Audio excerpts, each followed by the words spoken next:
Welcome again, our dear viewers. This is Humanist TV Africa, and this is Kato Mukasa, your host, greeting you, sending humble greetings from this side of the globe. Thank you so much, Dennis Bongole, for being a producer here, and of course, thank you so much, Brian Kabeko, who is currently the producer based in Kenya. Welcome, my brother, Nana Kufo from Ghana. Thank you, Brother Kato. Yeah, I'm always happy to see you on set. You look fresh and energized, and like Will Smith, as someone was saying in our group, WhatsApp group. Yeah, Kabeko is mocking me. He's saying I'm Wesley Snipes. Hey, he says you are. I thought he was saying you are Will Smith. Oh wow. Kabeko is a very interesting guy. You know, people don't know Brian, but Brian is a very confused guy. He's our producer there. Now, okay, you want to take offense because I've said he's very cantankerous. Okay, viewers, that was a side talk. This is Nana Kufo, my brother from Ghana. Of course, you have been following him now for some time. Of course, he's a journalist and a very, very articulate person we always enjoy to have on the show. Of course, the team is big. I told you we are 12 disciples for humanism in Africa, and of course, exporting it throughout the world using this media channel. This TV is for you, is for us, is for your children, is for your grandmother, your parents, because we don't insult anyone, honestly. If we do, we don't intend it. It might have been a slip of the tongue, but we don't insult anyone. We respect everyone. We respect everyone's culture, everyone's aspirations. We only talk about bad things that we wish should be handled properly. Things to do with human rights, things to do with witchcraft accusations. We may be hard on people who are promoting them, but doesn't mean that we hate actual people who are behind these kind of things. We simply talk about the bad things that happen in our society. Now, our TV is all about entertaining, but that's the third segment. It's about informing, about educating, and then lastly, entertaining. Now, in the entire week, we have been dedicating it to humanism, because we thought that in order to appreciate the TV's name, since our name is Humanist TV Africa, people must understand why we are humanists. That's why we have dedicated the first 5 days of this week to honestly talk about one thing, humanism. And we have done that religiously. So when you say religiously, it means we have done that with a lot of commitment. All of us have been here, attentive. We do research. We don't simply appear on this screen. We do research. We make sure that we give you the best we must give you every show. Now, today we are going to be talking about humanism and not on human rights. My producer must change that. Human rights was a show which we finished. Today we're talking about humanism and religion. This show, we're talking about humanism and religion. May you please, the producer, kindly, Brian, may you please rectify that. Whoever is in production, Brian or Dennis, please kindly rectify that. We're talking about humanism and religion. Now, we have defined humanism. We have told you who humanists are. Those of you who are watching us for the first time, we have demarcated between humanism, humanists, and other philosophies and other educators, actors. Now, today we're going to be talking about humanism and religion. And this is a very fertile topic, you know. And many of us come from the religious backgrounds. I always say that I come from a Catholic background. I don't deny that. In fact, my religious name is purely Catholic. And I've never taken it off officially from my papers because it is a good name in a way. My mother loved it. Up to now, I told you, did I tell you? Who did I tell? That up to now, my mother refers to me by my Christian name. My mother rarely calls me Kato. Rarely. In fact, my mother doesn't call me Mukasa because Mukasa is a family name. Everyone is Mukasa. My mother rarely calls me Kato, which is a twin name. My mother calls me Paul, which is my Christian name. Now, you can imagine that it's a name which I was given that name by my mother. I told you the story how my mother gave me that name when I was born, because the Pope then was Pope John Paul. And I told you, I remember that when I went to university, we were 6 Cato Pauls. And in my vernacular, we were called Paulo. In English, we are Paul, but in vernacular, we are Paul. Back home, we are 6 Cato Pauls in one university hall called Mitchell Hall, where I was sleeping in 99. You can't imagine where you go and you look at a list of people sleeping in that hall, and you have the same name, 6 people. Then I said, to hell with this. I'm going to scrap the Paul for now so that I remain with 2, so that I can be able, they can easily distinguish me. When I went to the first faculty where I went, I first did economics. I think I told you that. My first degree was an economics at the university. And when I was in the School of Economics, we were 2 people of the same name. Same course, same name. Now, what was distinguishing us was basically the registration numbers, because we had the same age bracket, almost the same body size. Yeah. So now we could confuse the lecturers, honestly. Now, I told them, look, I'm going to give my Paul name to the other Paul, so he can have the Paul and Paul all to himself. Me start calling me Kato Mukasa.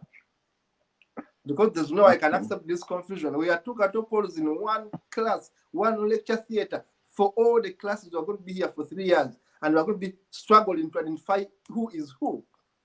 So I said, Paul, I'm giving you this name. You are now Paul. Me, I'm Kato Mukasa.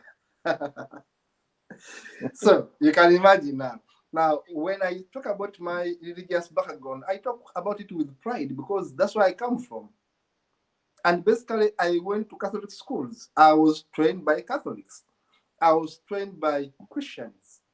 I was mentored by Christians. And I'm proud of what they did to mentor me. They taught me better writing skills. They taught me a bit of many things. I mean, they gave me foundation. Just like you, I know you went to school and some more people taught you. But for me, they were Christians who taught me. So I respect them.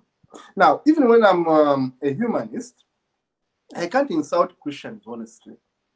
I may disagree with them, but I remember how far they have brought me to where I am. I remember they taught me how to read and write.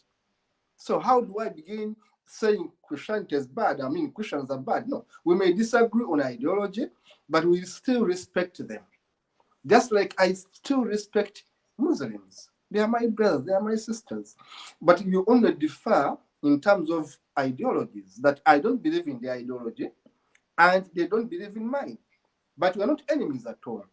We must not be enemies. That's why in our first talk show, which we attended, of course, we are saying, why do we need to kill each other?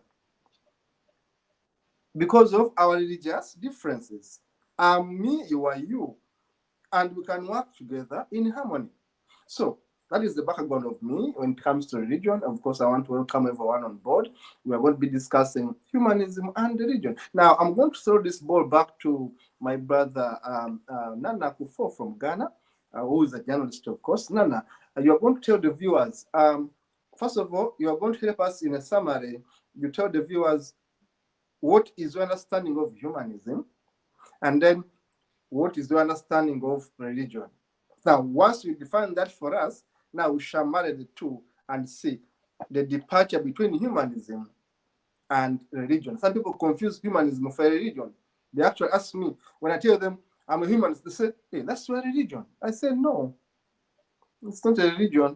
So may you please explain to the viewers briefly, don't worry about the way you handle it, the way you understand humanism, but also the way you understand religion, and how the two can be separated.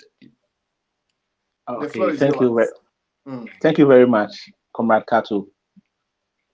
It's what you were saying is very important, and it's true because uh, many people still identify humanism as religion. There are people who say who usually when you are in a conversation with them, they will tell you, look, what you are practicing is a religion, Mm. because they want to put all of us in one bowl, one basket. Yeah. But humanism is not a religion and can never be a religion. Mm. Humanism is a way of life which has been there time immemorial. Mm. Just that modern humanism is a deliberate effort. It's a deliberate effort to put to organize humanism and make it Mm. an alternative scheme or an alternative culture in which we will be able to appreciate human life and his environment. Mm. So humanism for me is not a religion because the attributes of religion is different, and humanism lacks those attributes that religion required to be a religion. Because in religion, most religion, I would say almost all religions believes in a creator, believes in a deity, Yes. believes in an external power. Mm. They believes they believe their faith is not in the hands of the human being, rather their faith are in the hands of an intelligent being. Mm. Whilst humanism is saying, look, our faith is in our hands. So if we want progress for humankind, let's use the most vital tools to Mm. acquire knowledge. Let's use the most permissible tool in order to create an environment which is beneficial for us and our unborn generations. So humanism, modern humanism, is a deliberate philosophy. It's a deliberate culture. To me, it's a deliberate culture to usher Homo sapiens from the age of from the age of superstition to the new age, where we realize we are on this moving planet and we can achieve so many things in our planet and also in our ecosystem, in our planet, and also intergalaxies, because we are even thinking beyond this planet. We are Mm. thinking how to colonize Mars. We are thinking life beyond our planet. And humanism is the only tool which uses the scientific procedure, Mm. which uses the scientific method as a vital tool to reach its goals and aspirations. Mm. And moreover, humanism is also based on ethical, moral grounds, which every human being on this planet requires in order to fit among the society. It protects each and everyone, irrespective of race, irrespective of religion, irrespective of ethnicity, irrespective of sexual orientation. Mm. So humanism is an umbrella which gathers diversity, because I accept diversity. We can't be monotonous in life. We have to have different people with different colors, with different ideologies. But these ideologies must fit under the under the umbrella of humanism, so that we will be able to appreciate it in a more humane manner. So, as you said, religion for me, religion was a tool used in the ancient days to rule or govern some people. And there are so many civilizations which has come and which has gone. There are so many philosophies which has come and which has gone. There are so many creeds which have come and which has gone. So, there are so many religions which have come and have gone, because at the end of the day, it wasn't useful to the person at that particular moment anymore. So I consider all religions to be part of this religion, which in more or less are just a passing fad. Your religion might be older, might be 2000, might be 4000, but there will be a day people will not even hear it will be hear about your religion again, because it is not based on facts, it is not based on truth, it is not based on critical thinking. Religion is made up of wishful thinking, and we live in a reality where wishful thinking doesn't have any role to play. So religion for me is rules, regulation, creed in which a group of people use to worship an existence and a perceived intelligent being. And it goes along with creed, it goes along with commandment, it goes along with both, some are humane and some are also not humane.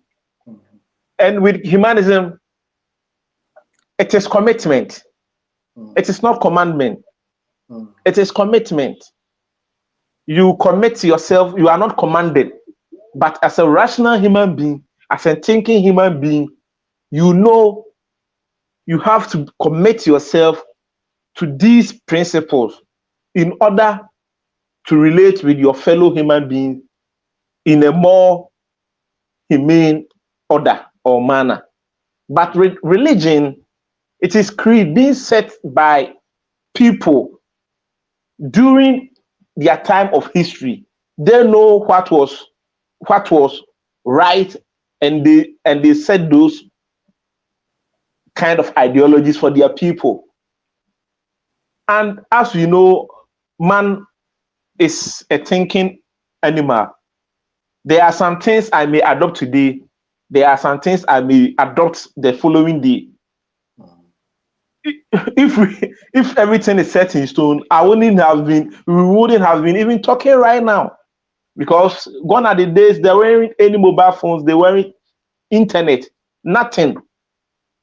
But through science and technology, through critical thinking and logic, through mathematics, through physics, through knowledge, we've been able to get the tools that can propel us into this new age.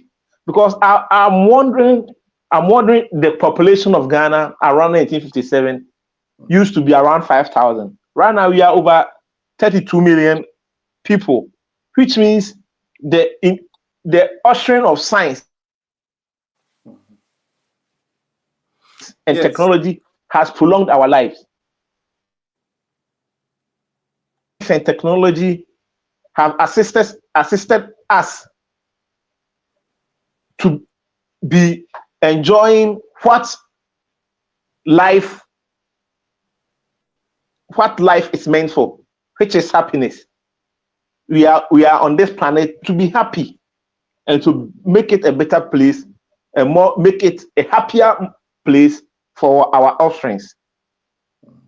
So, Comrade Kato, I will pause here and listen to you and learn from you, because, as I said in the morning,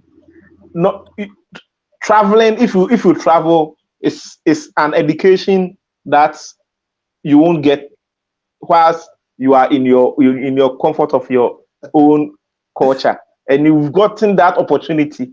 That is why sometimes there are so many things you don't give. Sometimes it doesn't bewilder you. You are not surprised. It is because of your globe trotting. You've seen so many things. So I will listen from you and learn from you. So and then I'm thinking our viewers too are now getting in tandem with all of us, especially you. So thank you very much for giving me this opportunity. Thank you, sir. Thank you so much, sir. Thank you so much, comrade brother Nana Kufo. Of course, I used to call you for many years. I used to call you Danka Apiaje, which Yeah, is your face. and I'm still by Apj Danka, but excuse me. The reason I promoted the Apj Danka from the Nana Kofo, I realized many people, especially if you go for interviews, and they will Google search about you, and the moment they find out you are an atheist, they will discriminate against you. None. So, so the Apj Danka wasn't on my certificate, and that Apj Danka is my baptismal name. Luanga, I was named after an East African, and I'm proud. I prefer Luanga than Davy. I told you Luanga is a East African name. Now, why I'm smiling is because I enjoy your honesty, of course, and you were very genuine. Of course, I used to address you as Apiaje Danka until when you told me that it's a Facebook name, and I understood. In fact, I was very reluctant to call you by your own name, which is Danakufo, because you wanted to avoid to put you into trouble. I can tell you, as I said in the morning, there are many atheists I know in Nigeria who are my friends online and are using pseudonyms. And I told them, look, it's the best way to do because these guys are so aggressive. In fact, they post stuff I cannot post. For me, the more I grow, is the more I become more laid back. And for them, they're in their 20s, they're in their 30s, they are very aggressive. I can mention names here. But actually, those guys, those are not their real names. Yeah. Those are Facebook names. So, and it's okay because we must protect them. Nana, I can tell you, because everyone who knows me knows that I'm an atheist. I've lost so much. And I've been, friends know, those who know me closely know how I've lost, how my businesses have been attacked, destroyed, simply because I wanted to be so honest with the world that I gave them everything about myself. Yeah. The name I use on my passport, on wherever, is the name I use on Facebook. So whatever you see on Facebook, you exactly get me. Now, I lost contracts. I used to be a consultant with the government of Uganda for some time. I lost work with them. I lost so many things. I lost companies that used to give my consultants farm work. It's on record because I used to consult with the government of Uganda as their consultant using my company. I used to work with the National Youth Council under the Ministry of Gender. But with time, they didn't need my services anymore because I was very active as a politician. I was very active as a humanist, and I used the same name. I used to ask for contracts. Now you can imagine. So it brings bias. I should tell you, and I don't want you to change. Welcome, Obasi. Obasi, can you hear me? Yes, I can hear you. Thank you. Thank you. I'm happy to be here on the second show.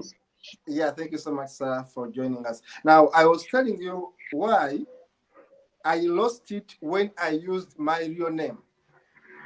And because from the start, I was using my real name, I said, what the hell is it going to change? I will never call myself whatever the name because from the start, it has been me. But because I've made mistakes, and I always repeat this, because I've made mistakes in my life, I'm above 40, I'm almost 50 now. I don't want the Obasis to do the same mistakes I made. So if I can find a young atheist, a young humanist, and he's simply starting out his life, I will tell him, I will tell her, don't do the mistakes I did for humanism. Me, I loved humanism, I loved atheism, I gave it my whole, and I lost. And speak it everywhere. I lost because I had so much love for this philosophy, for this ideology. I lost it.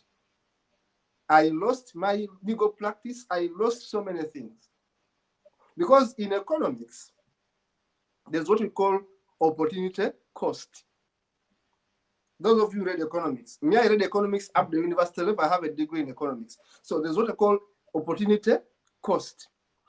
An alternative foregone when you make a decision. Now, when you're going to be a Katum Kasa who is aggressively atheist, known all over the world as atheist, who writes books that actually say there's no God, trust me, some people will never come to your law firm to give you work. Yeah. Trust me, your consultant's firm will not get work from specific people. It is a constant because it's like you have opened up a war against certain people. Why? Because you said you don't believe in what they believe in. In fact, in my country, they can believe in a person who says, I'm a traditionalist. Yeah. I'm telling you this before I Yeah. go to Obasi. They will believe in someone who says, I'm a traditionalist, and therefore I don't believe in Jesus. I don't believe in Allah. I believe in Katonda Omutonzi. I believe in Mukasa. My name Mukasa is a name of a god. Yeah. That's why I normally joke and say I'm a god. But my name is the name of a god of a sea god in my tribe. So someone is going to say, I believe in God Mukasa, and they are going to clap for him. They are going to welcome him because at least he believes. It's okay. He doesn't believe in Jesus. He doesn't believe in Allah, but at least he does what? Believe. Believe in Mukasa. Now, for you, stupid Mukasa Kato, who goes on TV, I've been on TV for over 10 years, saying, I don't believe in that stuff, you become number one enemy. Yeah.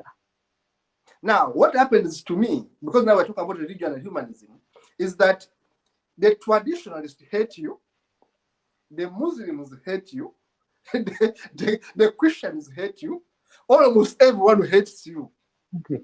Why? For only one thing. And by the way, you haven't abused them, you haven't insulted them, you haven't done anything wrong, you haven't taken their monies, you haven't done anything really literally wrong. But only you have gone to TV to say, look, I don't believe in that stuff. To say, look, I think that person never existed. Or if he existed, he never did those miracles. I think he didn't. And then you ask them questions. Can you please bring me evidence? Now, the moment you challenge them, as I've been challenging them in so many ways in Uganda. In Uganda, there was a time I was called in a talk show, and someone came and called me a pastor, strong pastor in Uganda called Pastor Male Moses, called me, you are the bishop of humanism, you are the bishop of non-believers in Uganda. So I told him, and you're on air, I told him, look, humanism is not a religion. Okay? Therefore, because it's not a religion, we don't have hierarchy. We don't have hierarchy. Me, I worship no one in humanism. And I've gone to the highest ladder. Because people will say, okay, where is the highest? The highest ladder, at least in humanism, was being a body member of Humanists International. So I've risen to the highest rank. And still, I worshipped no one. And still, I gave no one any rank. You are simply our chairperson, and that was it. But in a religion, now I'm now dissecting religion. Religion, there is a clergy, there is a parish, whatever. I'm a Catholic, but I used to be, of course, ex-Catholic. I'm trying to remember. Until there is a deacon, there is a priest, a reverend father, then there is the archbishop, then there is a cardinal, those kind of things. So I was telling them that, look, brothers, on show, it was a radio talk show. I had these guys and told them, look, you may call me bishop of the humanism because you think I hate humanism in Uganda, but I don't. I'm only a chairperson of an association. And I can be voted out tomorrow because my term is only 5 years. You get it? So now, because for us, we have that democracy. that even being a chairperson of the NGO which I lead up to now, I am voted. If I do things wrong, tomorrow, trust me, they vote me out. They vote me out because it's one vote, one man. They will vote me out. I'm not a bishop of anyone. So I told this guy, this pastor on radio, I told him, please, never call me a bishop of humanism. For you think you are giving me a rank, but actually you're creating me trouble. Because people may think I came here and told him, I told you I'm the bishop, I'm the leader. I'm not a leader. I'm a layman like you. I'm only disagreeing with a few things that you say, but don't call me these pompous names. Now, to crown it all, this is where we have a little bit of a difference from the old state between us, humanists, and the religious guys. The religious guy has imam, has a sheikh, has a mufti. They're called mufti, I think. The top guys of the Islamic faith, they are called mufti. Then they have titles like Haji, Hajjat, and all those kind of acronyms. Now I told them, look, for us, we don't have those things. It's like a company. It's like a company. We have a company, Humanists International. We have a company, UHASO in Uganda, and this company is not for profit. And we sit in a board members meeting, and we say, who wants to be our chairperson? And people nominate. And they say, Kato Mukasa, Apige Danka, or Basi will be our nominees. Then people vote on the three of us, and one of us becomes the chairperson. And we give a limited period of time. And no one worships any other. The only difference is that we respect each other. Like I respect you, I respect Obasi, I respect Nana, and that's it. But you don't need to worship me. You don't need to kneel down before me because I'm not a god. I'm a human being like you. I make mistakes like you do. So, and that's where the difference is. In terms of hierarchy, humanists don't have that kind of hierarchy. Don't have that kind of titles and all that kind of stuff. If they are titles, they may be for work. Like an NGO is going to have a director, it's going to have maybe a manager, and that's it. That's humanism, pure and simple. Humanism is a philosophy of life that puts man at the center of everything. I'm now defining it in a simple way. A philosophy of life that puts man at the center of everything. Yet religion, on the other hand, I won't define it. I will give it to Obasi now to define religion for us. Obasi, continue. All right. It's also another interesting show. Thank you for having me. Though I'm a bit behind schedule, but I'm here. I'm here. Well, religion is gotten from a Latin word, religare, which means to bind, which means to be binded by, for them, a superior force. But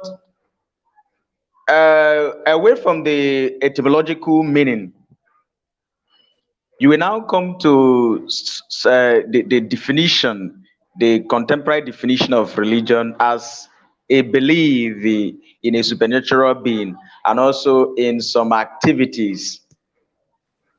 And this definition makes religion similar to cultism.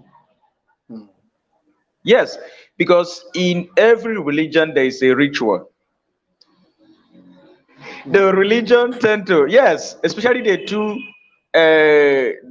two big elephants, Islamism and Christianity.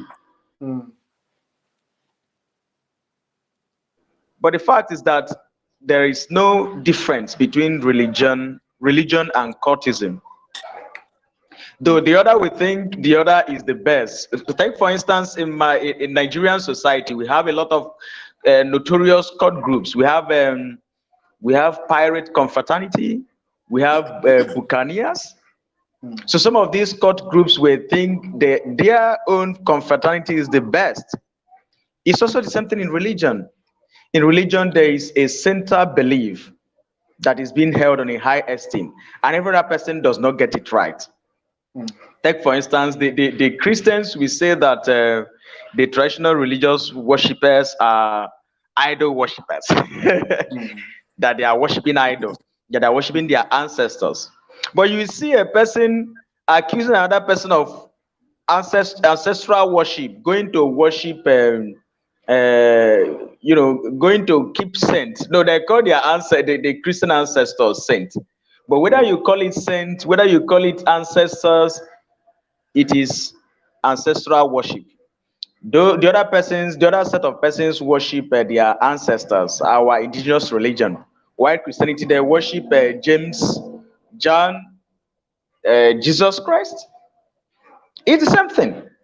They tell you that those that worship our indigenous idols are idolaters. But you go to a Catholic church, you see them, have sculptures of Jesus Christ on the cross and stuffs like that.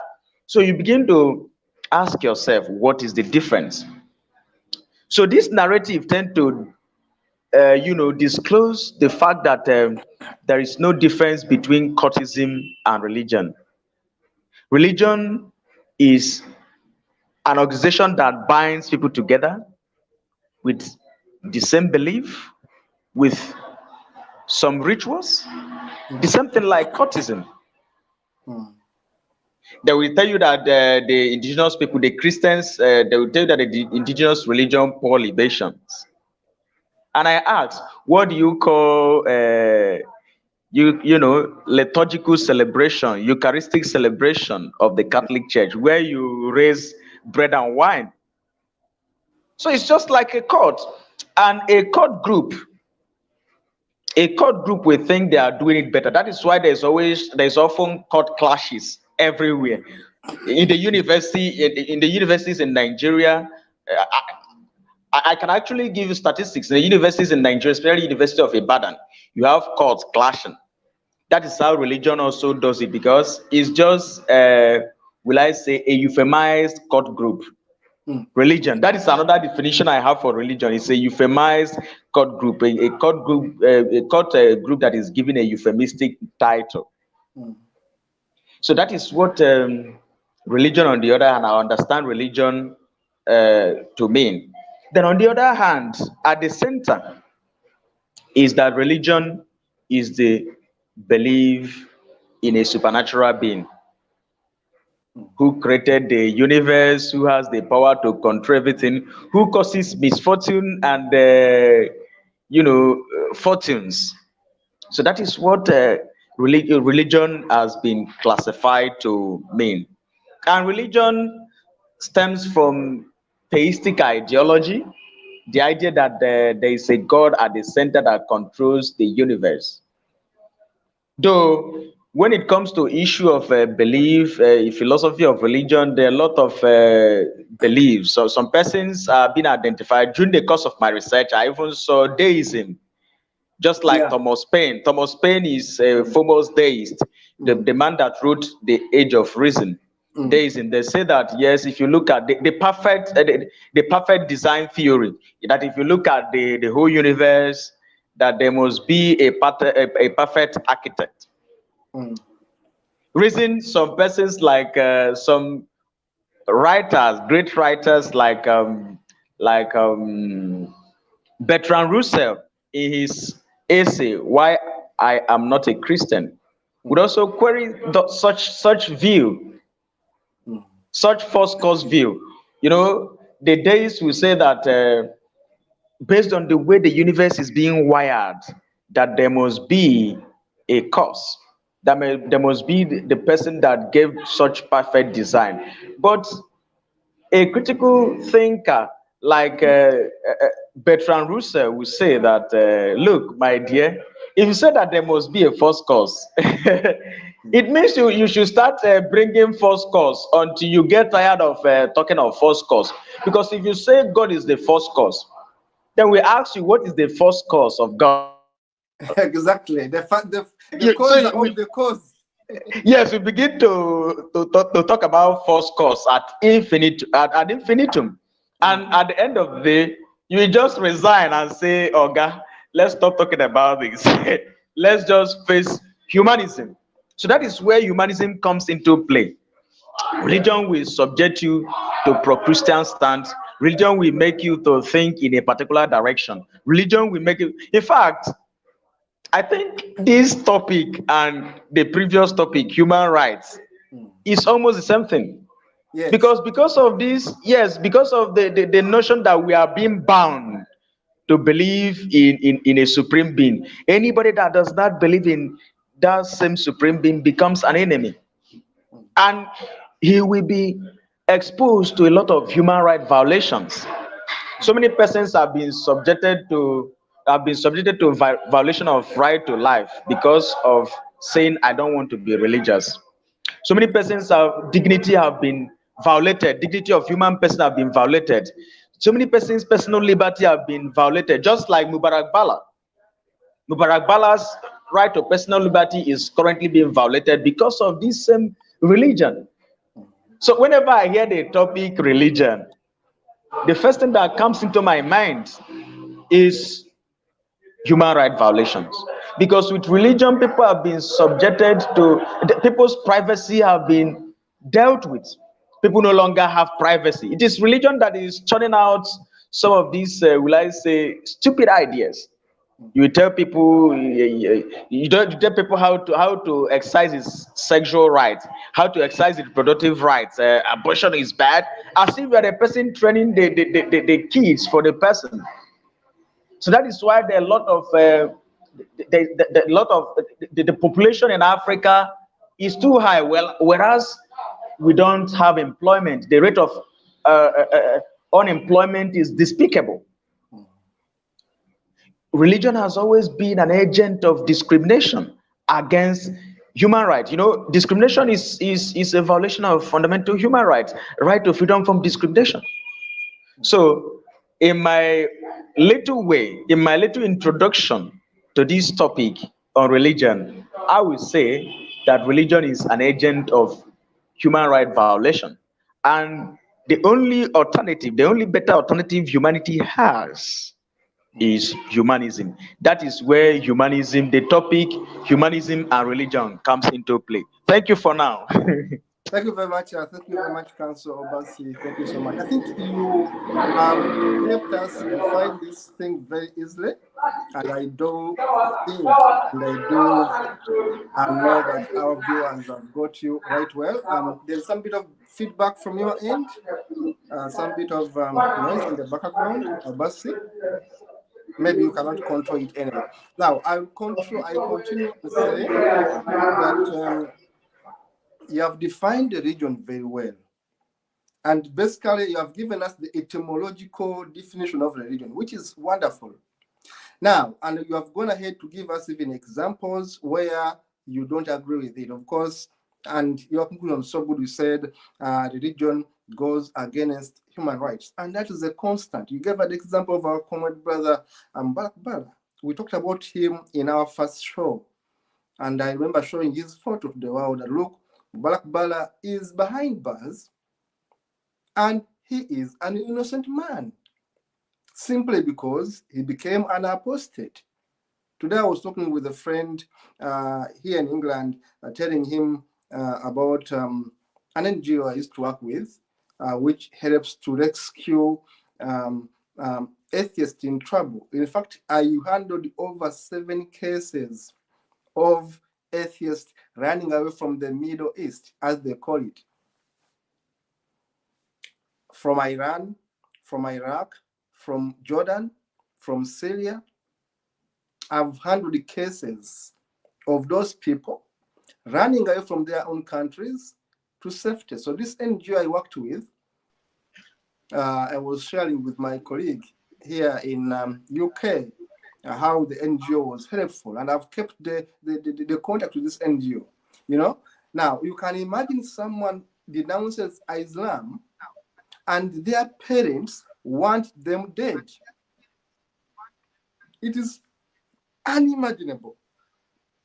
I've worked on these cases from Syria, from Jordan, from Iraq, from Iran, and helping these people come over to Africa, stay there for some time, then relocate.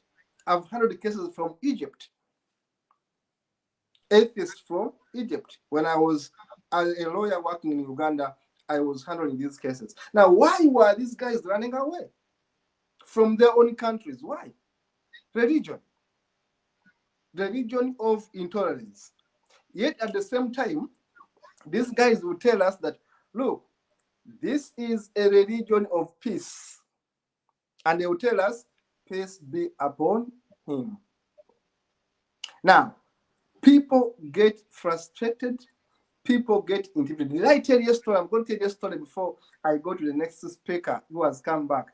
And don't even apologize for being off and on. All of us know how our network is really not so good in Africa. No one should blame you for getting off and coming back. We know our network is always very, very bad. Viewers should actually appreciate it. Why my network is stable is because I'm in the UK and I'm using Vodafone. That's why I don't get off. And actually, I'm not using Wi-Fi. I'm using directly bought data on Vodafone. That's why you see my network is stable. Otherwise, if I was using the Wi-Fi we use here, I would have been off as many times as you can tell. Now, I want to assure our viewers that why you see that I don't get off is because I have Vodafone and because I'm in the UK where the network is much stable. In Africa, excuse our friends, they will continue getting off and getting back because they are really having trouble with network. So I wanted to make it sure that our audience knows why Nana gets off, then comes back, why Obasi gets off, then comes back. They don't like it. It's beyond their own control. Me, I can manage it because I'm on a very good network, but trust me, it's expensive to maintain it. Vodafone here is very costly. But it goes with the standard, with the quality that you see me stable throughout. For 2 hours, I'm here. Now, going back to the discussion in the house, I wanted to give you an example because for me, now that I'm almost 50, I've experienced a little bit, as my brother Nana was saying, that for you, you have traveled. No, Nana, I'm telling you, yes, true, I've traveled the world. I've almost gone to all major cities of the world. But Nana, I'm telling you, you can be a better researcher than me by simply relying on your phone. You can be a better researcher than myself, believe me or not, by simply researching. Yes, when I move out, I agree. I meet new people, I see new cities, new environment, things I used to study in history, I see them with my eyes. It's true. And I wish you travel. And if there's a opportunity in the future to come, I will say, Nana, why don't you travel? Bas, why don't you travel? I mean, it's good to travel. But let us not say it's the only thing that make us better. No, it's good for exposure, but also yourself, the way you research, you can know so many things than someone who has actually traveled a few countries. So I want to encourage you to continue researching. If the chance comes to travel, you travel and get experiences. Like when I came to Nigeria, to Ghana, I was like, this is beautiful. The country has palm trees. The country has this, the Gold Coast. These things I was reading in history. When I came to Ghana, I was like, oh, this is where the slaves were put. Okay. So you went there, we checked the places. I was happy. So traveling is good. No one should say it's bad. But also researching on your own, using this technology we have today, makes us better human beings. Having said that, let me give you just one example, and then I get back to you in the studio. We are discussing the religion, viewers, and of course, vis-a-vis humanism. We want to make sure that the viewers know the difference between religion and humanism. When you tell me I'm religious, I laugh at you. I tell you, try again. The moment you tell me you're religious, I tell you, try again. I tell you, my dear, you don't know what religion means, and you don't know what humanism means. But let me give you an example of my experience with Islam. When I was in Uganda, of course, the year was 2004. I wanted to go back to school. I'd finished my first degree, and I thought, no, I need to go back to law school. Now, when I looked around the law schools around, all of them were very expensive. The first degree, the government paid my school fees because I'd passed well. Now, the second degree, I had to pay my own fees because there's no way I can get twice government scholarship. It's only once. Now, I had to look for a cheaper university where I could go and do law as a course. Now, by chance, the Islamic University in Uganda was just starting. It's called the Islamic University in Uganda. It was being sponsored by Saudi Arabia. It was being sponsored by Gaddafi. if I'm not mistaken, by Libya and all those other countries. So in the Gulf, they have what they call the Arab League. Now, because of the sponsorship they were giving to Islamic University in Uganda, it was offering the law as a course at the very least cost. You understand what I'm saying? Of course you do. Yeah. Now, assuming that you were in Ghana and you go to a university, Ghana University, when I was in Ghana, I was taken to a university, and they tell you that to study law, you need to pay £2,000 per semester. I'm giving an example just. But you go to the Islamic University of Ghana, now say Uganda, where they tell you to study law in the same law the other people are going to teach you at 2,000, you are going to give us £700. You get the difference. The other one was taking £2,000. This one says, I will teach you the same course. Each semester you pay me only £700. Now, the difference between the government institutions and others in terms of paying tuition for the same law course was too big. Yet I was struggling. I was out of university. I was doing consultancy, not so much earning good money, but I wanted to go back to school. Now, I had to look for the cheapest university.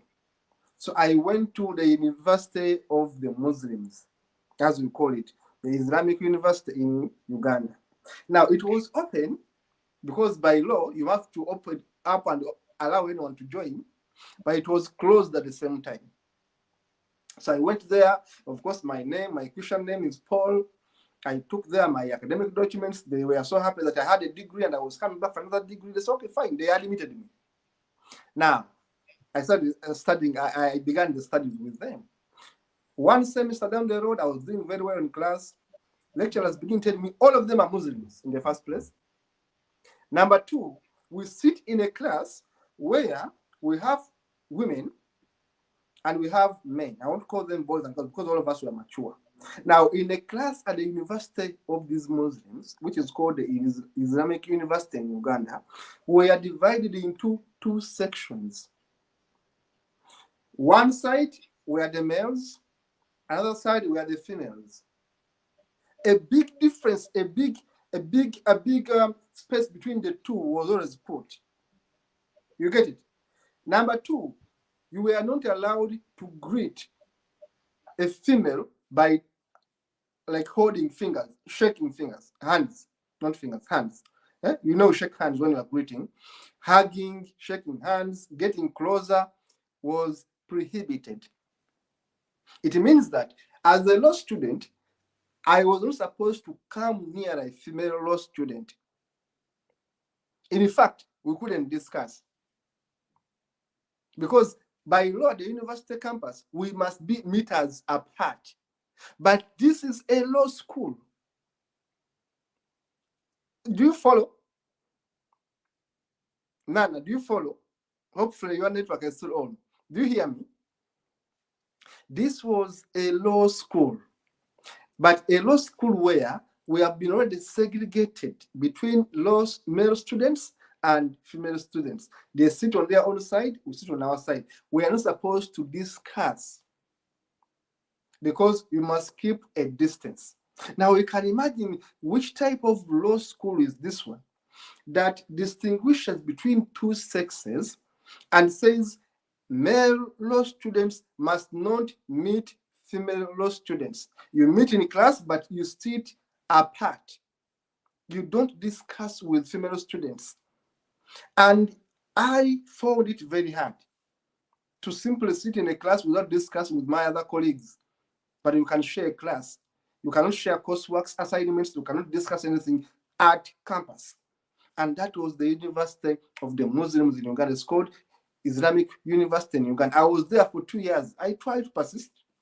And then in second year, they introduced what is called Arabic language and Islam as subjects. And these subjects were compulsory. Why? Because I was in the University of the Muslims in Uganda. Now, I was forced, which I liked anyway, to read Arabic and to read Islam. And I assure you, I read Islam. I know those things of Shahada and everything, and I passed it, got one of the best marks in my class, and I also read Arabic. And I should also tell you that Arabic was very hard for me to write because it was like, I don't even know how to describe. Some of you have seen Arabic. Arabic is hard. For me, I was like writing balls and eyes and sticks. It was like I'm writing Chinese, I'm writing rolls and balls and U's and with dots. I couldn't figure it out very well, but I tried. I'm telling you, at the end of the day, I felt that it was not my university. At one time, not even one time, many times the professors would tell me because I was excelling in my class. In fact, I was reading my class, it's on record. I can always produce the results. I was performing very well in my class. I was helping my male colleagues because I couldn't talk with the girls. And my professors would always tell me that, look, you should join Islam. My professors would always tell me in class, and we are about 8 Christians in that class. 8 Christians in that class. Actually, 2 of my OBs are now doctors. They have got PhDs in law, and they are heading universities elsewhere. Now, we are 8 Christians in a class of about 60 people. Now, so which means that for us, the people with the Christian names, I'm not a Christian, but of course my transcript had a Christian name, which is Paul. Now, for us, we are easily targeted. Now, every now and again, my professors at the Islamic University in Uganda would tell me one thing: Kato, when are you taking the Shahada? In other words, when are you converting to Islam?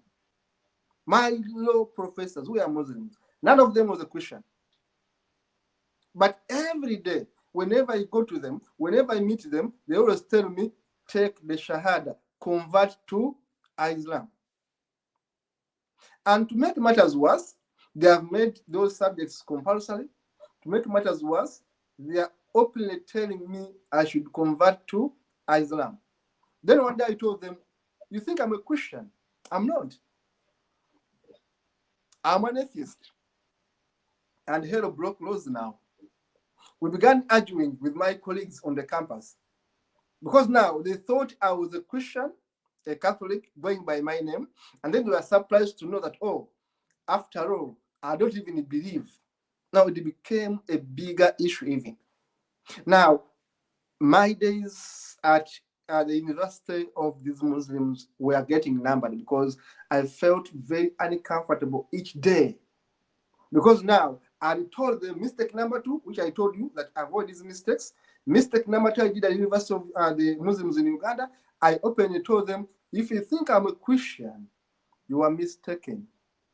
Basically, I'm an atheist. And then everyone was like, what? We thought you were a Christian. At the same time, you are not a Muslim. At the same time, you are even an infidel.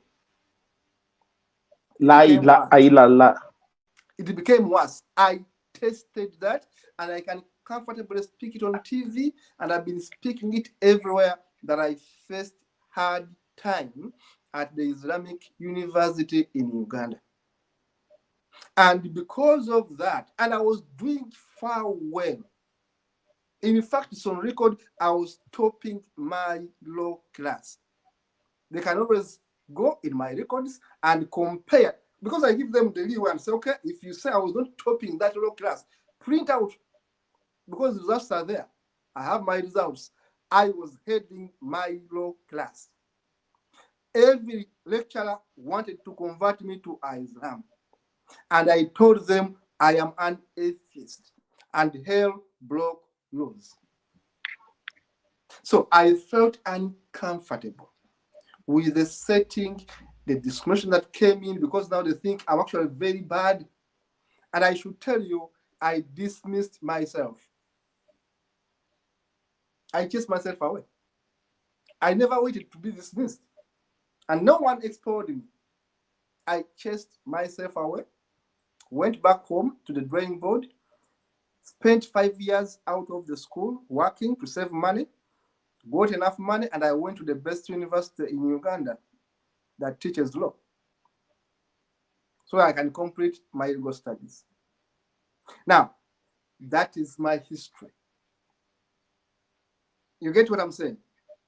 That is my history. Now, I was sharing with you why do I bring this story up, which is actual, and why I know tell you that I have so many Muslim friends. I met them at the University of the Muslims. We remained buddies. Bad luck, they became lawyers before I became, because I had to wait for 5 years to go back to law school because I was looking for money. I was going to an international university where they were paying high money, more money than actual local university. But I was like, I'm tired of going to local universities. I better try an international university. So I ended up waiting for 5 years, saving money, working, saving money to go to a better university where I would feel comfortable. And my colleagues graduated, became advocates. They are now my seniors in the legal practice, but we became friends. We remained friends. But I ran away from the University of the Muslims in Uganda, where I would have excelled, where I would have remained as a lecturer because I was already doing very well. And I left to go to a university. I waited for 5 years to look for money, to go to the university where I could find peace. Why? That the guys who were teaching me became intolerant, and there was no way they couldn't notice me because I was the leading student in class. I was very active in class, and every time they could see my name was Paul, and they are telling me, convert. They call it, take the shahada, and there's what they call it in Arabic. And remember, I was learning Arabic, therefore I was now aware of Arabic. And in fact, I passed my Arabic, I passed my Islam, my subjects. So the point I'm making here is that religion divides us. That I found Yunus, I found Hamza, I found Zamzam at this university, I found Umar. These became my friends up to today. But the environment became too hostile. Not the students, but the lecturers became hostile. The administration became hostile to an atheist. Simply because I opened up and I told them, look, if you actually thought I'm a Christian, bad news. I'm not even a Christian. I'm an atheist. And for me, by the way, when I was in my 20s, I never called myself a humanist. No. I always said I am an atheist. And I didn't know that actually people hate atheists more than they hate humanists. You get it? They find it very scary for someone to tell them I'm an atheist. You better say I'm a humanist. They may take you a bit friendly. But the moment we say I'm an atheist, and I used to say that for so many years, now they hate piled. Someone could find you on the street and say, hi, non-believer. How are you? And you say, how did it become my identity? Why don't you say my name? As a lawyer, you go to do some work and someone says, hey, atheist. You say, I'm a lawyer like you. Why don't you say, hey, counsel? Why do you want to use it as an insult? Because you know, I'm an atheist.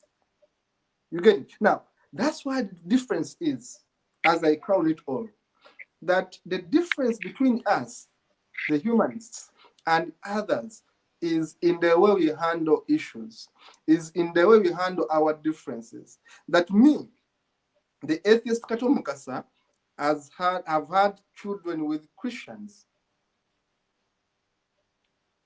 women who are Christian, and I allow them to waver, not one at a time, and I allow my partner to go to church because it's not my life. If she wants to say her prayers, why should I be stopping her? I don't believe, but she believes. I've had problem in my life where my children go to church. Why? Because their mother is a Christian. Now, how am I going to be in a struggle with this woman every day? Like, don't take my children to church, because she knows I don't want it. But how do I keep this relationship work? How do I keep less conflict at home? It means that I'm going to sacrifice my own ego, and I let her be. And I used to tell her, okay, you can do whatever you want, but time will come when I will take over. Time will come when I begin taking over and talk sense to them and say, look, whereas your mother took you to church, whereas they told you A, B, C, D, I think they lied. In fact, one of the reasons why I began writing early books on atheism and humanism, I was doing it for my children. I should say this. I was doing it for my children, not anyone else. The book which I sent you in Ghana, let me put power off, my phone is going down. The book which I sent you in Ghana, my brother, it took me 12 years to put down. Because I would write, pause, 6 months not going back, 3 months not going back. I have a manuscript. Then I write again. I research again. And sometimes even getting the guts, the energy to publish it became a problem. I was like, if this book comes out, I've been a target, I'm going to be even dead. Because the book bashes Christianity, bashes Islam. You read it. I sent you the book. You read it. It's so big like this. It's big, well researched. I took time writing that book. But why? I've told you the reason was my children were the one on my mind. Because I was like, if I don't write things down to show these children the lies that their mother is forcing them into, they are going to be lost just like their mother. They're going to be lost just like all my other friends. I need to tell them that, look, the Romans sat down and created this. The Greeks sat down and created this. The Egyptians did this. This did this. This is the history. Read, educate yourself. So, to me, as humanists, we know that we don't believe in God. Now, to make it simpler for our viewers, a humanist like me doesn't worship none, because someone told me one day that, oh, you put man at the center, which means you worship human beings. I said no, because I don't want anyone to worship me. How should I be worshiping none? Now, we don't bring the worshiping concept in. And the weakness of the Christians and Muslims and religions, because even in Africa, we have our own African traditional religions anyway. Now, for us Christians, for you Christians, for us humanists, we remove the worshiping part out. How? Humanists are atheists.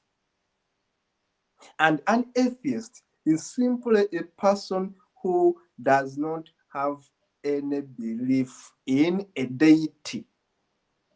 And I'm adding that seriously. Who has no belief in a deity? Deity means a God. But don't dare think that I'm empty. I have things I believe in. I believe in social justice. I believe in equality. I believe in fair pay. I believe in fair play. I believe in better justice system as a lawyer. I want a court to work. I believe in fair governments that are responsible, that are accountable. Dare not say I have no belief. As an atheist, as a humanist, I have my beliefs. Only that I don't believe in deities. I don't believe in gods. I think by saying that, I make the discussion much more simpler. That number two, as a humanist, I put my brothers, my sisters before anything else.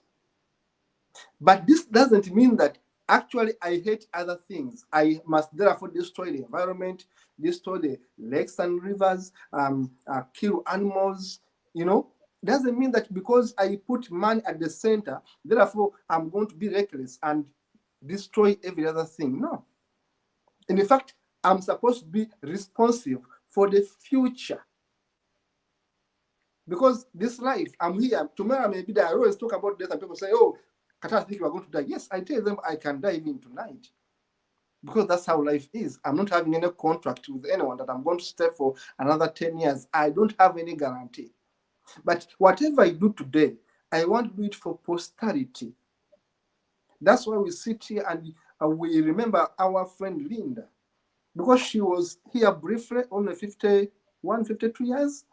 But she had a big impact on many people's lives. Yes, she was in activism for so few years, very few years. Linda was in activism less years than I've been. But she has got an impact, bigger, throughout Africa. She has touched souls. So For us humanists, we are futuristic. Why? Because we don't expect to go to heaven. Nana, if I die today, tell everyone who comes to bury me that this man said he is not going to heaven. I will. Yeah, when I die and you come for burial, please tell everyone there that this man said he is not going to heaven. Therefore, tell them that this man, where you see him there, that's where he is. I don't want these people to begin thinking stupidly that I've gone up to be burned. That I've gone No to hell. be burned. Yes, Yeah. they're so stupid. Because my body is down. My body is down. My body is, I was going to use the F, when I want to use the F word is always, let me leave my F word alone. My body is down in that damn soil. It's rotting. The maggots are eating me. I'm useless. I'm going to become fertilizer to my ancestors, to my soil. How dare you say that my body is going up? That my soul is going up? There are no souls. When I'm dead, I'm dead. Now, this is where people don't understand us. That for me, I know I have one life.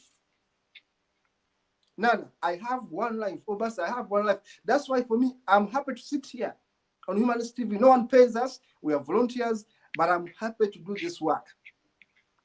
It's my life. Yeah, I have one bullet, and I'm going to use it. Now, when I die, please tell everyone. In fact, can become my epitaph. Epitaph is that line you put on someone's tomb. My epitaph may read, "This man said there is no heaven, and it's right here down." That Kato says, "I'm buried right here. I've not gone to heaven nor to hell." So people can understand, it enters their heads. And number two, I've been telling my children, they are very young, but of course my friends, that look, when I die, and when I talk about death freely, when I die, there's no spirit that will come out of me. I'll be gone. I'll never come into your dreams. Don't even tell lies. I'm on TV now. Don't even tell lies that Kato came in my dreams and disturbed me. I won't be the one to be your stupidity disturbing you. Me, I'll be dead. Number two, don't pray for me and don't come to my grave to look for favors because I'll be gone, I'll be dead. If you want favors, ask them now when I'm still alive. And I'm making my my will now, seriously. Because I've been telling my friends that please don't waste your time coming to talk words on my grave. In fact, whatever you want to give me right now, give me. You see, Obasi, when I tell you, man, I lack airtime, buy it for me. You see? Nana, not so. If I tell you, Nana, I don't have food today, please buy me a plate of food. I eat it when I can eat it. Don't wait for me to die, then come with a very expensive coffin. Hypocrites. Religion breeds hypocrites. Yeah. And all of them are going to be watching me. And I want these segments to be cut out by our producers and put them on WhatsApp, put them on TikTok, tell them the religion breeds hypocrites who wait for us to die. They buy for us expensive coffins. That's why I told them in my latest poem, I don't want a coffin. I don't want anything expensive. Please put me in sheets. Put me down. I'm a simple man. Don't waste your money on my body. I don't need it. Give it to my children. I don't need it because I'm dead. My family has money which can buy me a bigger coffin. My family is not poor, I should say. But I've even told them, don't waste money on my body. I'm fucking dead. Don't waste money on my body. Unless you want to make yourselves important. Me, I'm not. Once I'm dead, I'm not important anymore. Why don't you use that money to take my child to school? Why should we spend so much on a dead person? I'm dead, I'm useless, I'm gone. And that's the problem with Christians and with religion. But I use Christian because I come from a Christian background. I don't want to say Muslims. No, for them actually they are very economical. When a Muslim dies, they wrap them in a piece of cloth and then put them there. You know how they bury them? Very economical. And I've been telling people, I want to be buried the same way, simple way. I don't want you to buy a coffin for me, and I'm putting it here. I don't want your damn coffins. I don't want your damn flowers. I don't want them. I want to go in a quiet, peaceful way, the cheapest it can be, and put that epitaph on my grave and say, he lived his life and he didn't go to heaven, neither did he go to hell. He's right here. Always bring this one out, because this is how we can create an impact on this one life we have. When we use our lives as examples for others to emulate from our death. If they don't understand when you are still alive, let them understand from our death. That's why I took my time to write that book for Linda, because Linda told me almost everything about her life. And whoever is going to read that book will surely know that I got so much from her. So I want people to learn from us when we still live. But also when we die, let our death be a lesson to the rest, to the living, that life is vanity, as Obasi said in the morning. Life is vanity. Life is vanity. We are bones, we are sand, we are nothing. Why should we be killing each other? A car, I left my car in Uganda. My BMW I was running. BMW, my car is BMW. I left it there. I had a BMW, I had these other, but you leave it there. You leave it there because it becomes useless when you want to leave. So you will leave your best car there, even if you have just bought it. You leave it there. You leave it there. You leave your best house there. So why do we kill each other over cars, over houses, over women? The other time I was telling a group of WhatsApp where I'm a member that never, never, ever fight over a woman. Never, Obasi. Never. It will be a degrading thing for you to fight over a woman. A woman doesn't love you, she doesn't love you, move on. You'll be lucky to find a beautiful one who loves you and respects you. Why should we be killing a fellow man over a woman? Why? The moment she decides to move on, it's because you have become useless in her life. Therefore, why do you tie yourself on her? Why do you go to a fellow man, Nana, who has beaten you in certain ways and you want to kill him? Why do you kill him? This woman, even if you kill Nana, she will not love you. Her love for you has ended. So until when we understand as human beings that this life is temporary, that this life is so temporary and we go with nothing, therefore the greed we have in this life is for nothing. Because can you imagine that you steal so much from people, you build all these empires, and then you die like a pauper? The other time I was telling people about Julius Caesar, and I will end it on that. Julius Caesar conquered the entire world. One of the best fighters the world has ever seen. Roman. Macedonia. The guy was great. But at age 32, he was dead. At 32, he was dead. And he died right leaving the battlefield. When he developed stomach problems, and he died on the way. He stumbled out of the chariot in which he was being driven, and he fell down, and he died. But Julius Caesar was a terrible fighter on the field. He had conquered the entire world. He had conquered North Africa. He had conquered all the mighty, mighty empires then. At 32, if I don't forget quickly, because he was not 35 when he died. He was so young, so energetic, so handsome a man. Julius Caesar was handsome, was young, was strong. He died without a child. He died without being married. Because all his life, Julius Caesar lived to fight. But one day, Julius Caesar went on the streets of his city to ask a wise man for advice. The wise man told him that, look there in the damp field. What did you see? When he looked there, there were bones. Bones of people, because they could go there and dump dead bodies there. So he told him, I know you come from a strong family. Can you tell me the bone of your ancestors right from those hips there? Can you tell me the bone of a rich man from the bone of a poor man from that hip there? Julius Caesar said, no, I cannot tell. So he told him, so that's how you are going to die. Because you are wasting your life conquering empires without living your life.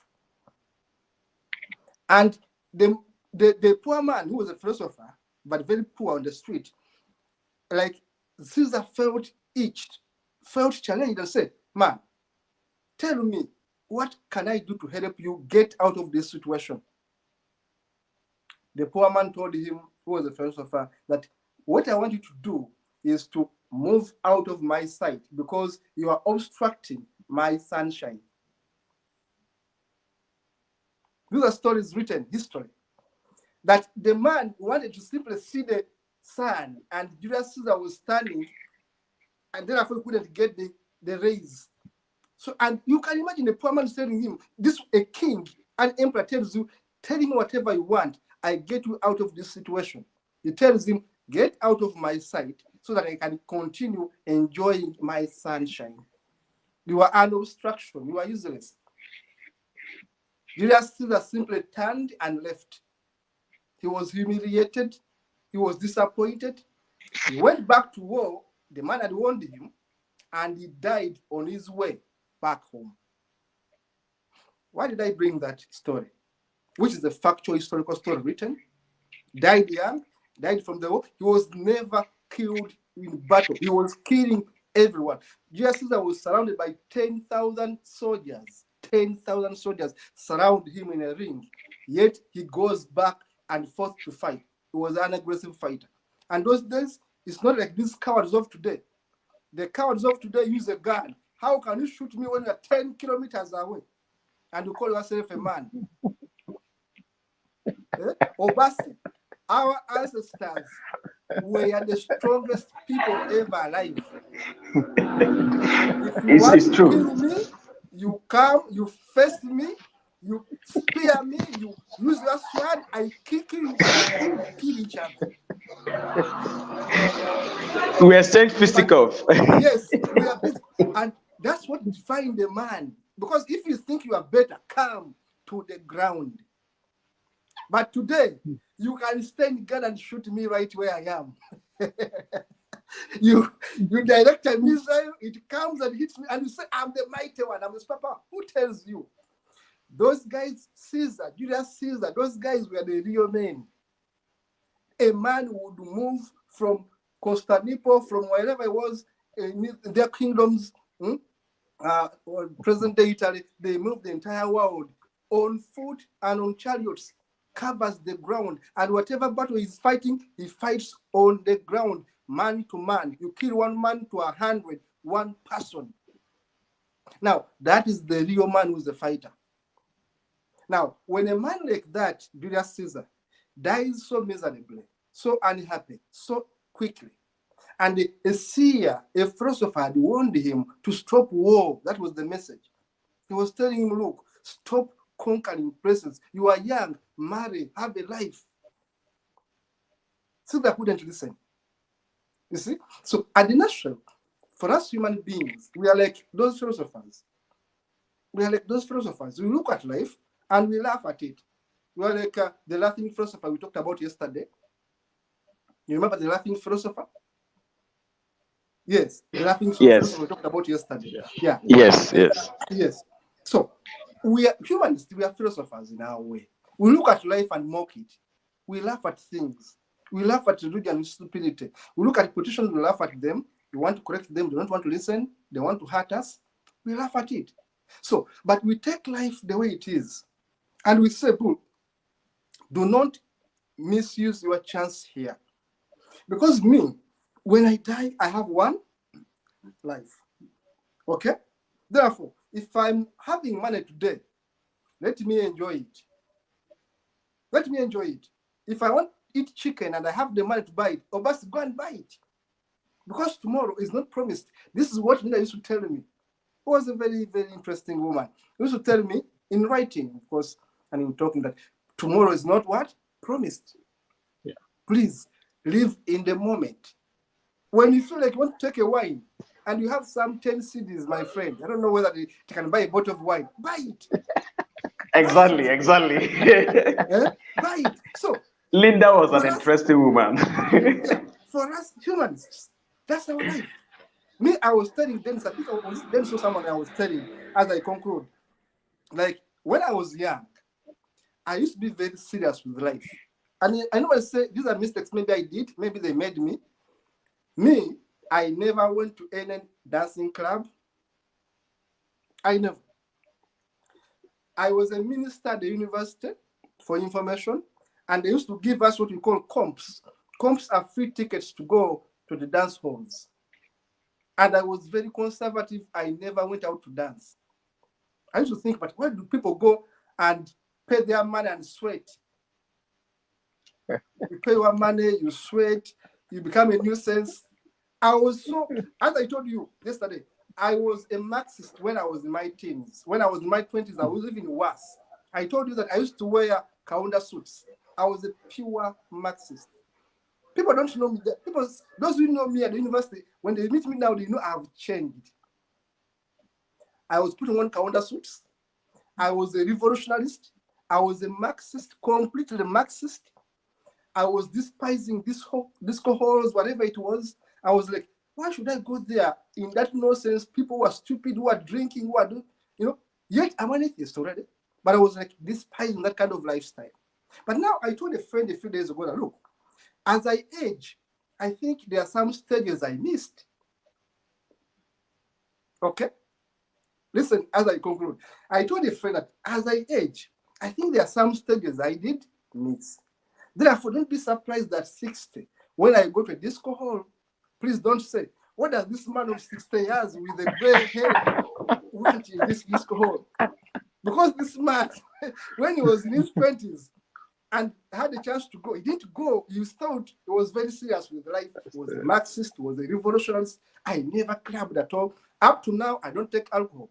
I always say that, and proudly so. It was my discipline. Up to now, I don't take alcohol.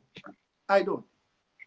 Now, but I want to tell people that, look, I did sacrifice a few things so that I can be the man I became, whether for bad or for good, I don't know. And that's how economics told me in my law economics class that in life, there is an alternative for a goal. Okay? Which we call operating to what? Cost.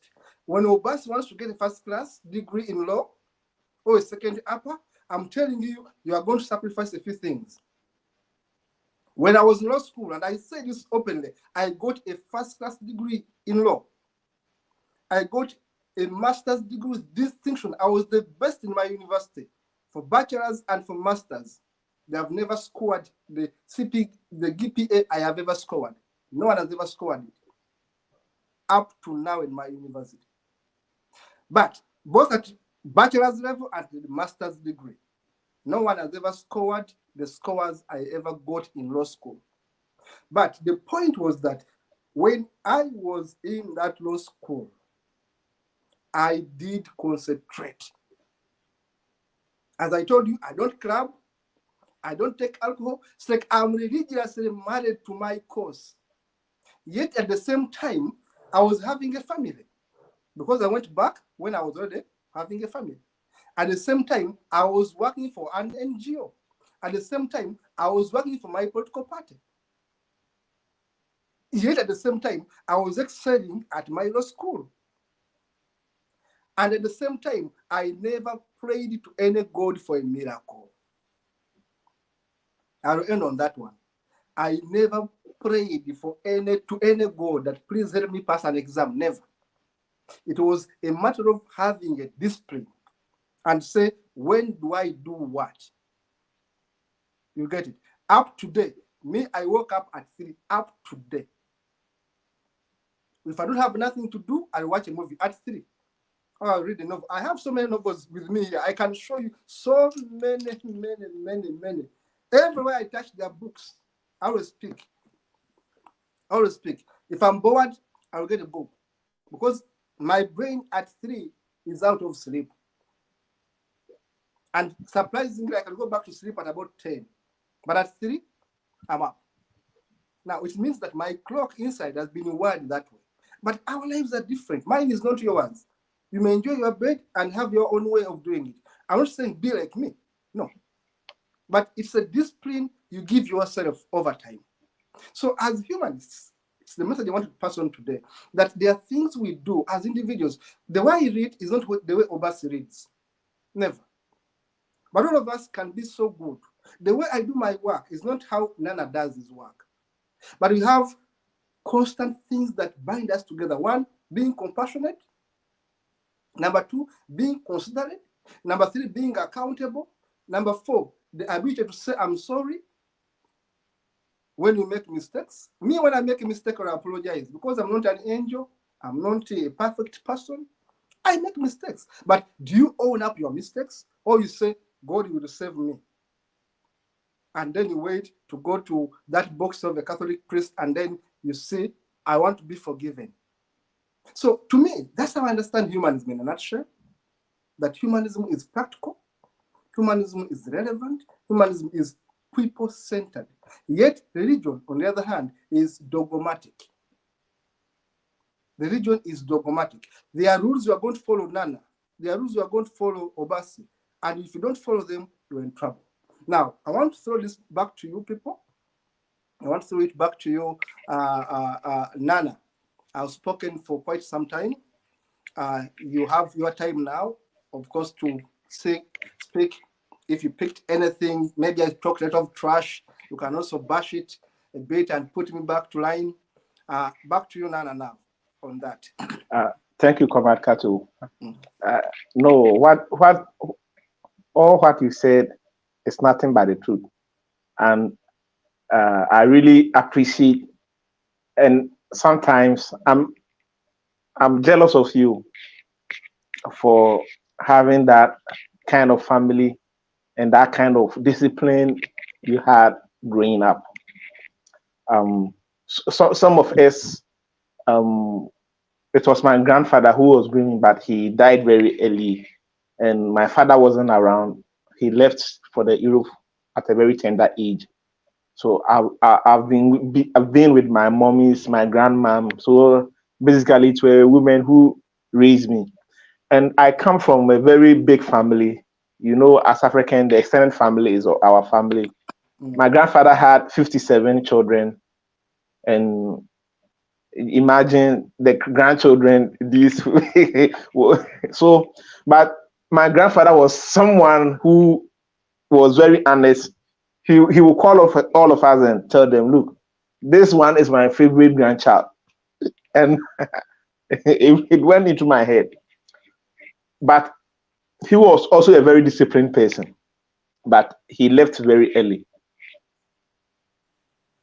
I start because the discipline wasn't there. But naturally, I was someone who wanted to learn more, who wanted to read. I'll go to school, skip classes, and then enter the library. Then I'll be reading because the library was more interesting to me than the classroom. I will skip class and go to the library, then I'll be doing that. And because I was coming from a background, and with my grandfather, the 57, about almost 90% of them were males. But education wasn't part of that family. Traveling, some were farmers, some were police, but education wasn't that. And so some people sojourned to. I have a father. He sojourned to Nigeria. So when he came back, he was telling us the story. He said he even told us. I don't know if it's true that he was once a bodyguard for Sani Abacha, and he will always be telling people about his exploit. He was smoking heavily. He drinks. Most of my father's brothers, some smoke. So when I was growing up, I knew I would definitely become a smoker. So I remember when I was a kid, I was praying one day. I said, God, please, I don't want to be a smoker when I grew up. I prayed that because I knew when I was a kid that because they send you to go and buy cigarettes, they send you to go and buy weed and those things. So my secondary school days, I started drinking, not just drinking heavily, but because as you like you, I did literature in English, so I was doing generals, but I was in I, my house must have really liked me because my first semesters, from first year and second, the first year, I was really doing well. I was on top of my class, but when because the discipline wasn't there, I lost or started misbehaving, wasn't going to class, not exploring, going to club as at that age, uh, drinking. In fact, I can drink and people will come and pick me. I can drink, and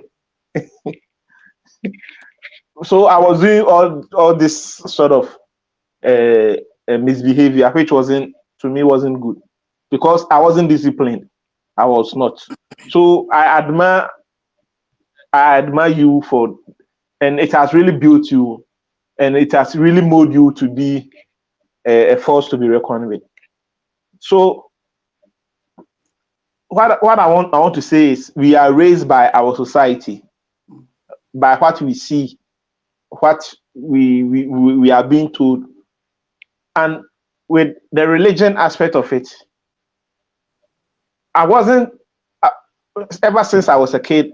I didn't like going to church. I didn't like.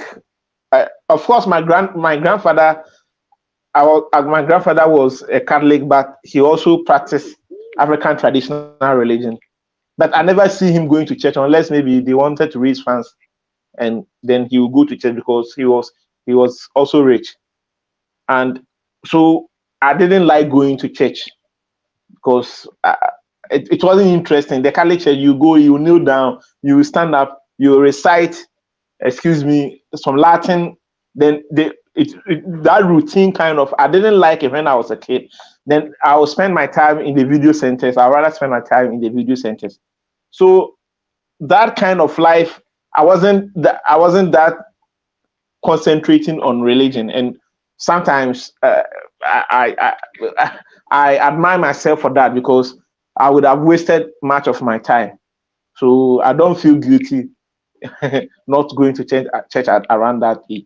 So with religion, I would say throughout my childhood, my teens, I wasn't that religious, but it has really affected all the facet parts of my life because um,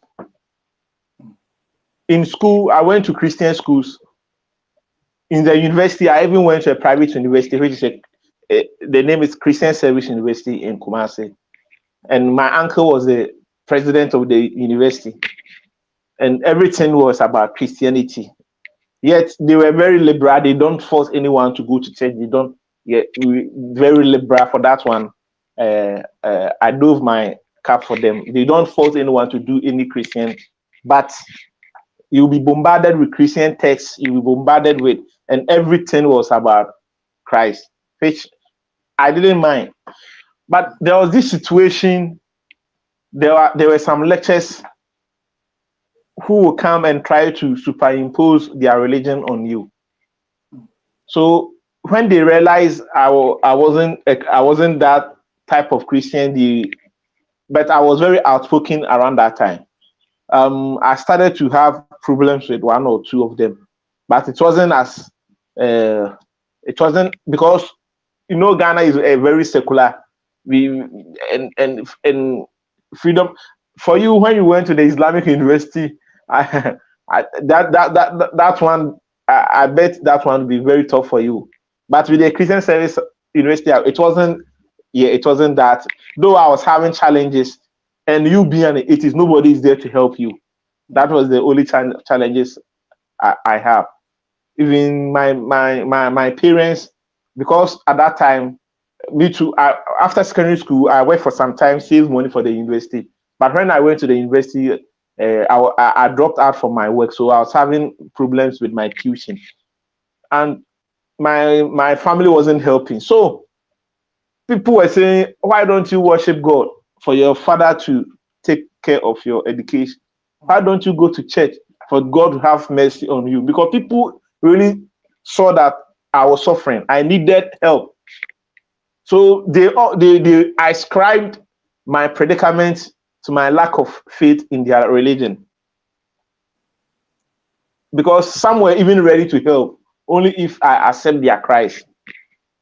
But for me, since my childhood, one virtue I've learned is honesty. No matter what you, I'm very honest with myself, and I'm ready to bear the cost for that honesty. So there was some even years I have to drop out from the university, go and work for some times, and later come back to I completed. So this is my personal. I wanted our viewers to know that personally we've been affected by people with that kind of religious. And you know, I was reading some of your books, and it was really opened my eyes. I did history, so I knew, but the kind of history we learn in school is not the kind of history Cato has written, the kind of history most people have written. Because it is the Christian faith forged our education system. You won't get that kind of history. You up to now, it was through Cato's book I even realized, because I was thinking the missionaries meant the best for us. That is why they gave us school. That's Yeah, the missionaries, yeah. I was anything good for us. Yeah. Continue. Yeah. So I was of that school of thought that where some of them meant the, because even if you listen to their hymns, rescue the perishing, care for the dying, it's humanistic, and it's you love you if you listen to Christian hymns, you will fall in love with Christianity, because it has been molded in such a way that it will touch your heart. But on the other hand, it wasn't like that. These were spies and agents being bombarded on us to forge a new world, a new reality, so that interruption. Just a minute. Just a second. 2 seconds. Yeah. In my history classes, my lecturer used to say, at high school, of course, that the flag followed the cross. Discuss. The flag followed the cross. Discuss this question in light with the coming of missionaries and imperialism in Africa. And that's the question I would discuss properly, and I'll show you that wherever you saw a cross, the flag was behind. The missionaries were agents of doom, agents of imperialism. I'm sorry I have to bring that one out. Oh no, I even really needed that. So they've been able to change our worldview to the extent that there is nothing the African, the Ghanaian can do without the concept of Jesus Christ, the concept of God. And it has even affected our constitution, because our constitution, though it's a secular one, also reckons a date. It accepts it is written in the name of God, which means in the name of God, our constitution, the preamble of our constitution begins with God, which means our total lives is being handled by a so-called deity. And whatever happens to you can be attributed to the deity. People can say it is your destiny to be this. It is your fate. God has prescribed you for this. Because it is written in the Bible that it is I, God, who makes a day, who brings a good day and a bad, who makes a good day and makes a bad day. So if it is God who does that, which means me being an atheist, I was forged to be an atheist. to come and speak against God for religious people to kill me. So it has really distorted our mentality, our worldview.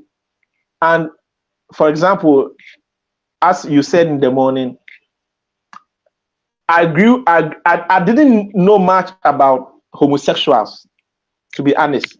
And I don't know any. I've seen men who dress like women, and I've seen women who dress like men, but I never even associated them with homosexual. But right now, homosexuality is a topic in Ghana which all the adherents of the Abrahamic faith believes that it is a cause in which the devil is trying to establish in Ghana and in Africa as a whole. So they are the fighters, or they have the mandate. They have been appointed by God to stop. But this homosexuality has been with humankind for ages. For ages, it has been part with us. And the fact that I am not a homosexual doesn't give me the chance to mock or to put a fellow who is a homosexual into trouble. But with religions, you have a basis to hate that homosexual, because it is written in the Bible that they must be stoned. It is written in the Bible, it was because of homosexual in which an entire city was destroyed. Yes. So the Christians, the Muslims also fear that if they mingle with the homosexual, God will send hails of fire from the sky to destroy all of them. And it is a Christian history being written for us. Because it wasn't because I realized upon introspection, I realized there were some homosexuals in our neighborhood, but it was normal. Everybody was, nobody cares about them. Like, and it's not like nobody cares. They were living their. Because I remember when I was a kid. Yes, Nana. What they do by what I know is, yeah, they dress like women, and these people were moving with the elite, were moving with the chiefs. They were moving with the chiefs, the elite. So they are special for them. But it was recently that these people have been bashed to the extent that nobody wants to associate themselves with them. Because the moment you associate yourself with them, first they are going to say you are a homosexual yourself, you practice it, and these are the consequences of it. Me, I don't care if you describe me. If I tell you I support the LGBTQ, I support them. I don't care whatever you think about me, because I've been able to organize my mentality that if it was first, I would have even think about it. But right now, it doesn't push me. So you can say whatever you want. All what I want is a fellow human being will be able to eat just like me, able to get a place to sleep just like, able to express himself just like me. So far as the person have not commit a crime against me or the state, it is his or her own sexual orientation. If God has something to deal, the God himself will deal with the person personally. Take yourself out from the equation, because there are so many rules and regulations in the Bible which Christians and Muslims don't even abide. The homosexuality thing they talk about from the Bible is from the Old Testament, I presume. The same Old Testament also talks about not wearing mixed clothing, not eating certain kind of seafood, not eating certain kind of food. But the Christians don't care. The Old Testament talks about not fornication, but it is the Christian who fornicates, and it's the order of the day. Our president, who is building a mansion or a cathedral for God, last year there was this story which a woman claimed was the concubine the president wanted to hit on her. But the president is a staunch Anglican, a Christian who is trying to build a cathedral for God, yet he is going behind his wife. So it is like cherry picking.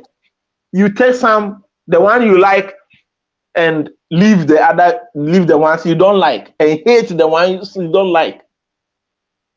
Even in the Old Testament, I presume Kato, you know about not wearing colored clothing or clothes from different fabrics. Christians do.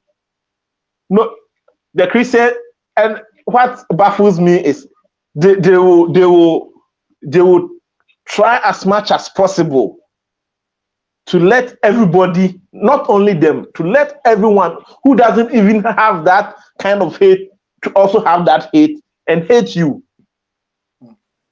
If it was only them, like only there are some Christians who are very, very liberal, but a radicalized religious person will arm himself and will try to radicalize a liberal religious person to forge together to come and fight against you. I get it. Yes. So that is the hypocrisy with religion and society. Society, we the humanists are committed to ensure that there is empathy, to ensure that there is decency in our life, integrity in our life, to ensure that human beings express that kind of freedom within us, not only within us, but outwardly. But with religion, it's about manipulation. People can use religion to manipulate you. People can use religion, force other people, come together and fight against only one person. And because religion doesn't go along with critical thinking, because they are mundane ideologies handed down from generation to generation. But critical thinking is open for discussion any day. Critical thinking can say, just like science, yesterday I didn't know about this, but today I know about this. That is why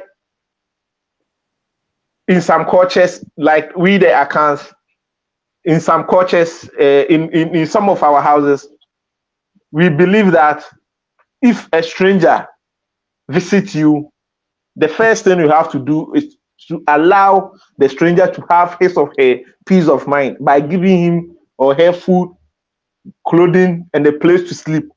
Later, then you go to ask the stranger, why is he or she coming to do at that particular place?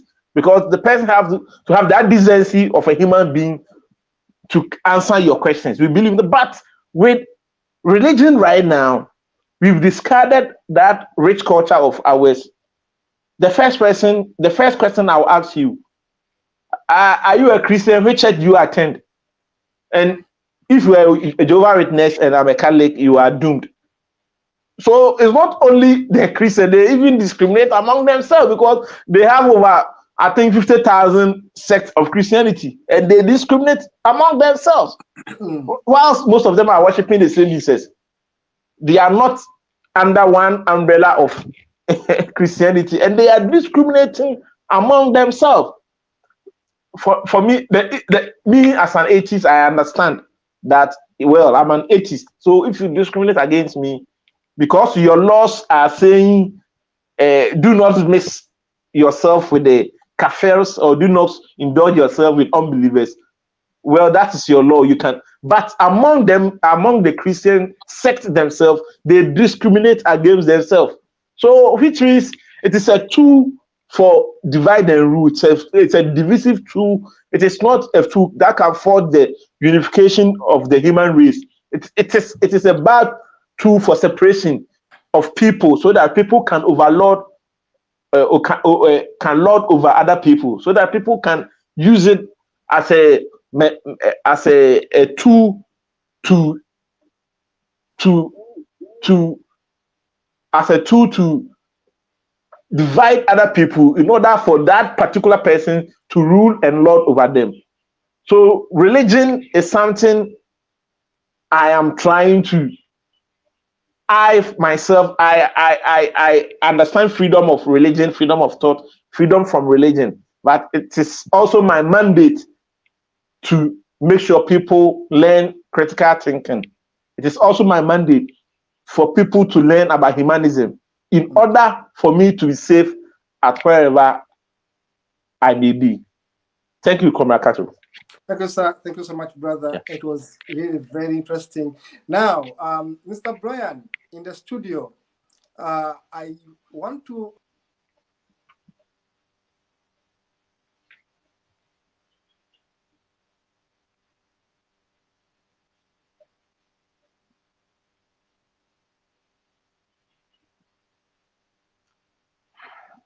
Mr. Producer, if you can, producer, if you can hear me, please, requesting that if possible, you play us the slides. You play us the slides, and we close this show. Now, as we wait for the producer to play the slides,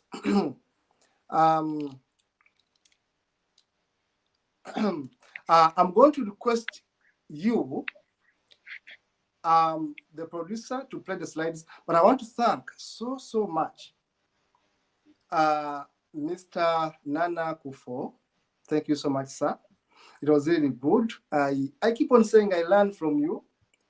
As you learn from me, I learn from you. You have learned much from your setting. Remember, I'm not a Ghanaian. I'm not a West African. I'm an East African chap. So there are things I learned from you, and I want to continue learning from you. Now, having said that, I also want to say, we were talking about religions, that from my research, there are over 4,200 religions in the world. 4,200 religions in the world. Gods, there are so many gods. People don't actually think it is true, but it is. That because we have been made to think that it is about Islam, about Christianity, about maybe Buddhism, we end there. You may find that in Ghana, you have over 600 religions, but they are not mainstream. They are not mainstream. The mainstream are those ones which government takes seriously. But I can tell you, you may be surprised to find out that in Ghana, there are people who worship trees. There are people who worship mountains. They may be there, and you may be surprised. Up to now in Uganda, those people are there who believe in those things, who go to mountain to worship, to pray, who go to hills, who go to forests. If my name is the name of God, it tells you something about religions. That now there is a God called Mukasa. It becomes a religion of the sea, the God of the sea. You know? So these things are so versatile.